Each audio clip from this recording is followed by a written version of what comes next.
হারামের টাকা, এটা দিয়া কোরবানি কবুল হয় না। এবং হারাম টাকার শরিক যে হয় তার কারণে বাকিদের কোরবানিও কবুল হয়। আপনি যদি বলেন বুঝমু কেমনে, না বুঝলে আপনি হাতের লগে করেন কেন? কথা বলেন না কেন? আপনি 1.5 লাখ টাকা 3 লাখ টাকার গরু লোক দেখাইতেন গেলেন কেন? আপনার সন্দেহ হয়, আবার সামর্থ্য আপনার পুরা নাই, কম, আপনি পুরা পারতেন না 1 লাখ টাকার কোরবানি দিতেন, আপনি খাসি কোরবানি দেন।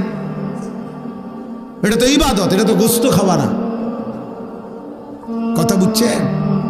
এই জন্য মনে রাখতে হবে, 1 টাকা হারাম টাকা, সুদের টাকা, ঘুষের টাকা, বাজারে ব্যবসা করে ওজনে কম দেয়, তো এ তো ধোঁকাবাজ,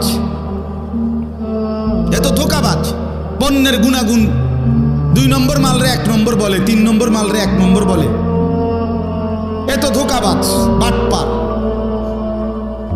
তাহলে এই বাটপারে যে টাকাটা নিল, এটি বাটপারির টাকা না?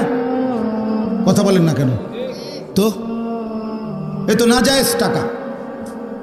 এই টাকা দিয়ে কোরবানি জবাই হবে প্রাণী, গোস্ত জোরসো হইব, ভাতও খাওয়ান যাইব, রুটিও খাওয়ান যাইব, আসমানে যাবে না।